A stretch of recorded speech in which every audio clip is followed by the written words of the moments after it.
Hello friends, welcome to our channel.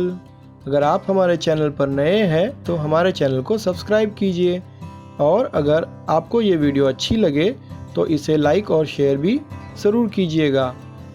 Friends, हम इस video में कक्षा 3 का पाठ चौथा, जो कि एक कविता है जिसका शीर्षक है मन करता है, पढ़ेंगे। इस कविता को हम पढ़ेंगे, उसका अर्थ समझेंगे और इसके आधार पर जो प्रश्न और उत्तर है उनको हम सीखेंगे। तो इस वीडियो को अंत तक ज़रूर देखिएगा।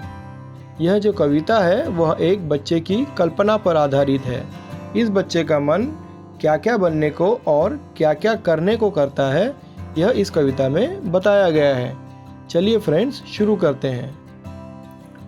मन करता है सूरज बनकर आसमान में दौड़ लगाऊं, मन करता है चंदा बनकर सब तारों पर अकड़ दिखाऊं। यहाँ पर बच्चे का मन करता है कि वह सूरज बन जाए और आसमान में दौड़ लगाए। जिस तरह सूरज पूरे आसमान में दौड़ लगाता है और पूरी दुनिया में रोशनी फैलाता है, उसी तरह बच्चे का मन भी करता है कि वह सूरज बनकर आसमान में दौड़ लगाए। इसी तरह बच्चे का मन करता है कि वह चंदा बन जाए और बाकी तारों पर अकड़ दिखाए। चलिए आगे बढ़ते हैं। मन करता है बाबा बनकर घर में सब पर धौंस जमाऊं, मन करता है पापा बनकर मैं भी अपनी मूंछ बढ़ाऊं। यहाँ पर बच्चा कहता है कि इसका मन करता है कि वह बाबा बन जाए और घर में सभी लोगों पर धौंस जमाए, उनको डांटें। और फिर कहता है कि कभी कभी मेरा मन करता है कि मैं पापा बनकर अपनी मूंछ बढ़ाऊं पापा की तरह। चलिए फ्रेंड्स, आगे बढ़ते हैं। मन करता है तितली बनकर दूर दूर उड़ता जाऊं, मन करता है कोयल बनकर मीठे मीठे बोल सुनाऊं। फिर यह बच्चा कहता है कि कभी कभी इसका मन करता है कि यह तितली बन जाए और दूर दूर तक उड़ता जाए। और फिर इसका मन करता है कि कोयल बन जाए और मीठे मीठे बोल सुनाए। चलिए आगे बढ़ते हैं। मन करता है चिड़िया बनकर चींची चूंचू शोर मचाऊं, मन करता है चरखी लेकर पीली लाल पतंग उड़ाऊं। फिर यह बच्चा कहता है कि कभी कभी इसका मन करता है कि यह चिड़िया बन जाए और चिड़िया की तरह चींची चूंचू कर शोर मचाए। फिर यह कहता है अंत में कि इसका मन करता है कि चरखी लेकर यह पीली लाल पतंग उड़ाए। तो ये कविता एक बच्चे की कल्पना थी। आशा करते हैं कि आपको ये कविता का मतलब समझ आया और ये कविता पढ़ने में मज़ा भी आया। इस कविता को लिखा है सुरेंद्र विक्रम जी ने। चलिए फ्रेंड्स, अब इस कविता पर आधारित कुछ प्रश्न और उनके उत्तर हम सीखते हैं। तुम्हारी बात, तुम पर कौन कौन धौंस जमाता है, क्यों? घर में बात ना मानने पर और जिद करने पर मम्मी पापा मुझ पर धौंस जमाते हैं। घर में भैया दीदी मुझ पर अपने बड़े होने की धौंस जमाते हैं। चलिए आगे बढ़ते हैं। तुम पर स्कूल में कौन कौन धौंस जमाता है, चलिए देखते हैं।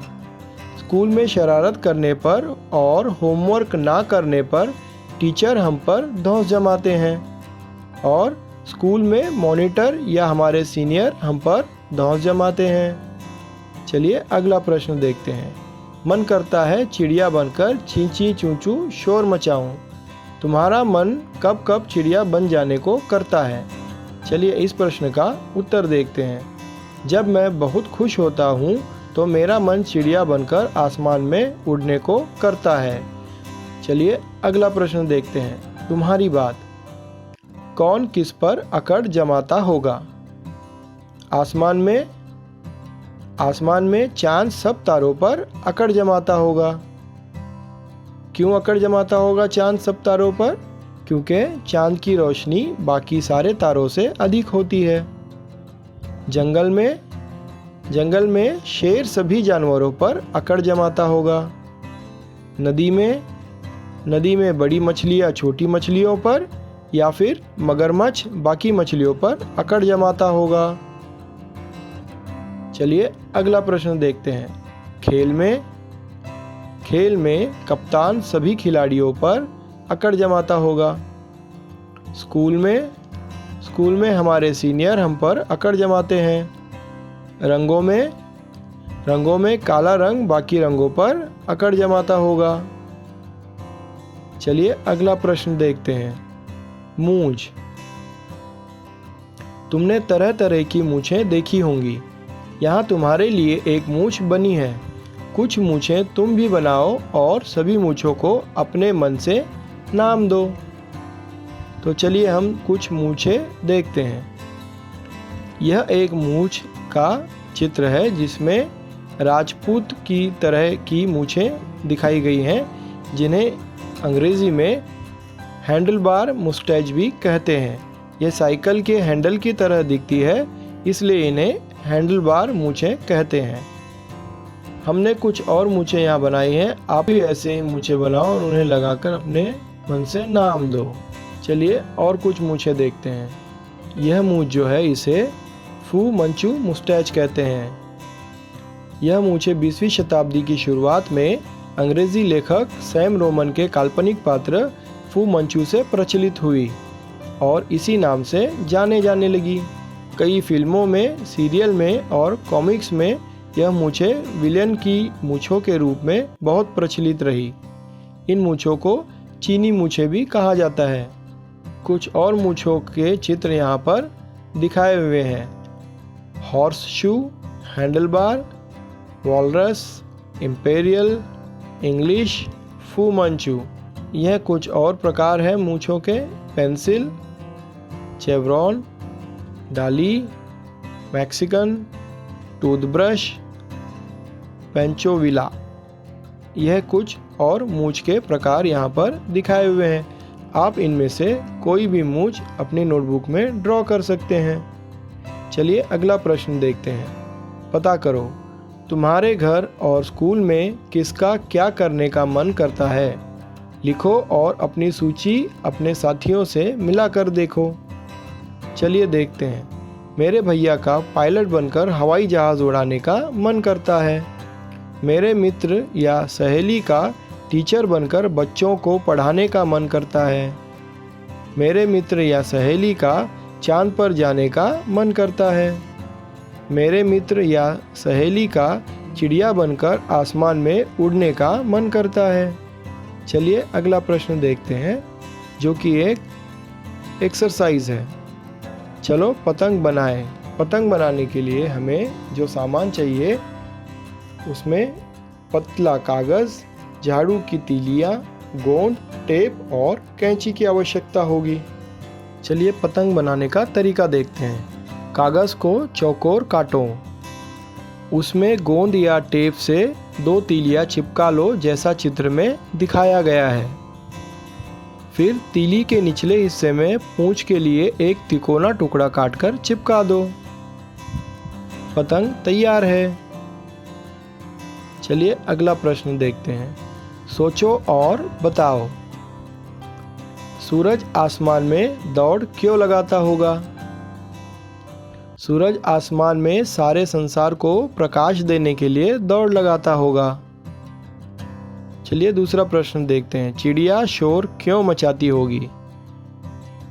चिड़िया खुशी से चहकते हुए शोर मचाती होगी। चलिए अगला प्रश्न देखते हैं। चंदा तारों पर क्यों अकड़ता होगा? चंदा का प्रकाश अन्य तारों से अधिक होता है, इसीलिए वह तारों पर अकड़ता होगा। अगला प्रश्न देखते हैं। दादा घर में कैसे धौंस जमाते होंगे? दादा घर में बाकी लोगों की गलतियों पर डांट लगाकर और टोका टाकी करके धौंस जमाते होंगे। चलिए अगला प्रश्न देखते हैं। शोर। 1 मिनट के लिए आंखें बंद करके बिल्कुल चुपचाप बैठ जाओ। ध्यान से आसपास की आवाज़ें सुनो। अब आंखें खोलो। क्या याद है तुमने किस किस की आवाज़ सुनी थी? नीचे उनके नाम लिखो। चलिए इस प्रश्न का उत्तर हम देखते हैं।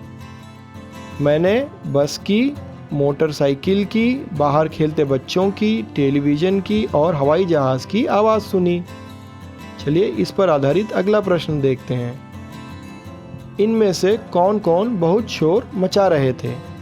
चलिए इस प्रश्न का उत्तर भी देखते हैं। इनमें से बस, मोटरसाइकिल, बाहर खेलते बच्चे और हवाई जहाज़ बहुत शोर मचा रहे थे। आप चाहो तो टेलीविज़न भी लिख सकते हैं। चलिए अगला प्रश्न देखते हैं, जो कि एक पहेली है। कागज़ का घोड़ा, धागे की लगाम, छोड़ दो धागा तो करे सलाम। बताइए इस पहेली का उत्तर क्या होगा फ्रेंड्स? इस पहेली का उत्तर इसी पहेली में दिया है। आप अगर ध्यान से देखें तो आपको पता चल जाएगा। इस पहेली का उत्तर है पतंग। फ्रेंड्स, आपने देखा होगा कि इस कविता में चंद्रबिंदु की मात्रा वाले कई शब्द आए हैं। चंद्रबिंदु की मात्रा और बिंदु में अंतर समझने के लिए और इसी तरह पर्यायवाची शब्द यानी कि समान अर्थ वाले शब्द जानने के लिए आप हमारी दोनों वीडियो को देख सकते हैं। इस वीडियो को देखने के बाद डिस्क्रिप्शन बॉक्स में जाकर उन वीडियो को भी ज़रूर देखें। आशा करते हैं कि आपको यह कविता और इसके प्रश्न उत्तर समझ आए। अगर आपको ये वीडियो अच्छा लगा तो इसे लाइक और शेयर ज़रूर कीजिए, और यदि आपने हमारे चैनल को अब तक सब्सक्राइब नहीं किया है तो ऐसे ही मज़ेदार वीडियो देखने के लिए हमारे चैनल को सब्सक्राइब भी कीजिए। Thank you friends.